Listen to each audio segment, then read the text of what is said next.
올해 부동산 시장은 어떻게 흘러갈지 전문가 모시고 이야기 나눠보겠습니다. 우아미 위버라인 이사 나오셨습니다. 어서 오세요. 안녕하세요. 네, 안녕하세요. 네, 먼저 제가 앞서 말씀드리기도 했지만 이 집값도 오르고 전세도 오르고 이 전국 집값은 14년 만에 최대폭으로 상승했다고 하고요. 또 서울 아파트 전세가 또 5개월간 1억이 올랐다고 해요. 계속해서 올랐다는 얘기만 나오네요. 네, 그렇습니다. 정부가 4년 동안 이제 24번의 대책이 나오긴 했는데 예. 지속적으로 계속 오르고 있는 것 같습니다. 네.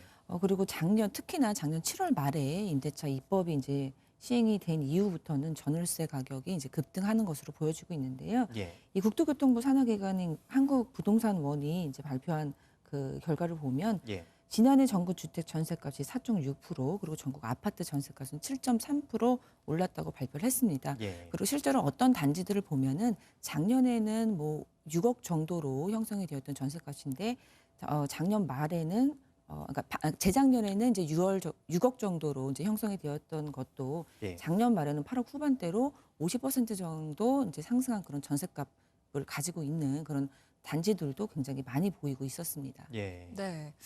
그런데 많은 전문가들이 올해도 매매와 전세가 모두 상승할 거란 예측을 내놓더라고요. 이사님도 동의하십니까? 네, 그렇습니다. 매매 전세, 사실은 이제 매매 가격하고 전세 가격하고 어느 정도 이제 상관관계를 갖고 있는데, 이 전세라는 것은 또 우리나라에만 있는 그런 특이한 시장이거든요. 그래서 전세값이 올라가게 되면 매매값이 상승할 수 있는 그런 지지선 역할을 또 할 수 있기 때문에 전세값도 충분히 좀 많이 봐야 되는 상황인데요. 예. 작년, 재작년 같은 경우에는 전세값은 많이 오르지 않더라도 이제 매매값이 좀 많이 올라가는 그런 상황이었습니다. 예. 작년에 이제 임대차 3법이 이제 통과가 되고 입법이 이제 시행하면서 전세값이 폭등하면서 오히려 이번에는 매매값이 이런 발돋움으로 더욱더 올라가지 않을까라는 생각이 들고요.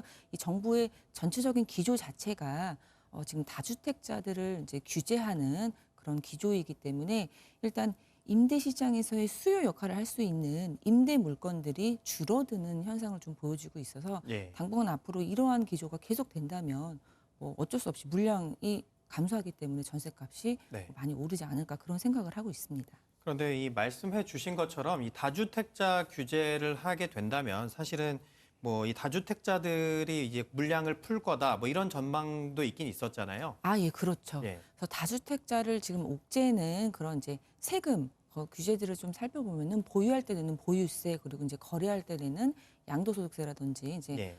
취득세 부분을 이제 중과를 하겠다라는 것들이 이제 계속 지속적으로 이제 나왔던 그런 예. 이제 규제들인데요.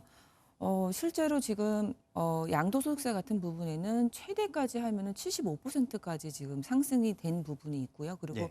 종합부동산세도 1.2%에서 6%까지 거의 절반 이상이 상승을 한 상황입니다. 예. 그런데 이제 우리가 물건을 팔려고 이제 내놓으면 이제 양도 차익에 대한 부분 세금을 내야 되겠는데 예.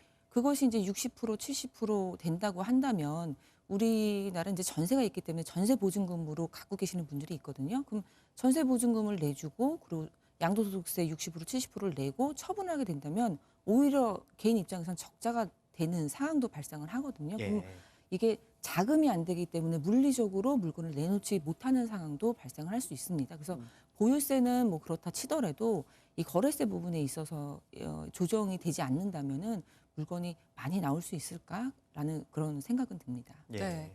근데 문 대통령이 신년 첫 국무회의에서 혁신적이며 다양한 주택 공급 방안을 신속하게 마련하겠다. 또 변창흠 국토부 장관은 분양 아파트 중심으로 신규 주택 공급을 하겠다. 이런 말을 했습니다.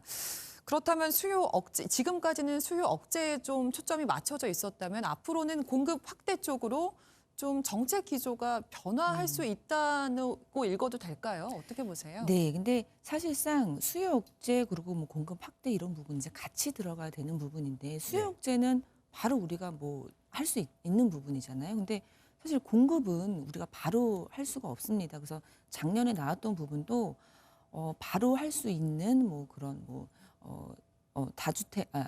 다세대 주택을 매입해서 공공임대로 한다거나 호텔을 개조한다거나 이런 부분들이 나왔었는데 또 그런 부분들은 국민 대다수가 원하는 그런 이제 물건이 아니기 때문에 예. 좀 그런 한계가 있었고요. 뭐 공급 확대로 하시겠지만 이 공급 확대가 단시간 내에 지금 이제 불이 붙은 상태인데 단시간 내에 끌 수 있을지는 좀 의심해 봐야 될 문제라고 생각이 듭니다. 네. 그러면요, 어쨌든 이 정책에 대한 거는 뭐 차치하더라도 사실 많은 분들이 궁금해 하시는 게 그러면 올해라도 지금 이렇게 올랐지만 집을 사야 되는 건가? 이런 고민들을 많이 하시거든요. 집이 없는 분들은. 그거에 네. 대해서는 어떻게 좀 조언을 해주실 수 있을까요? 네. 예, 구입하시는 게 좋다라고 생각이 드는데요. 네. 사실 구입을 하고 싶어도 할 수가 없는 상황인 분들이 많으실 거예요. 네. 우리가 뭐 세금적으로도 규제가 많았지만 일단 대출이 많이 안 나오는 부분들이 있기 때문에 예. 보통 다 전 세계 사람들이 대출을 받아서 열심히 일해서 나의 신용 그리고 이제 담보 대출을 받아서 집을 사지 않습니까? 네. 그래서 그런 부분에 있어서는 좀 힘들지 않을까 싶은데 여력이 되신다면은 실거주를 생각하신다고 하면은 빠른 시일 내에 사시는 게 좋다라고 생각하시고요. 네. 제가 말씀드리고 싶은 거는 자금 여력이 있으신데 난 폭락할 것 같아. 가격이 떨어질 것 같아. 너무 올랐으니까 기다릴 거야 하시는 분들은 좀 빠르게 사시는 게 좋지 않을까라고 생각이 드는데요. 예. 두 가지 측면에서 그렇게 생각을 합니다. 예. 첫 번째는 전 세계적인 이 초저금리 기조가 지속될 수밖에 없다라는 거.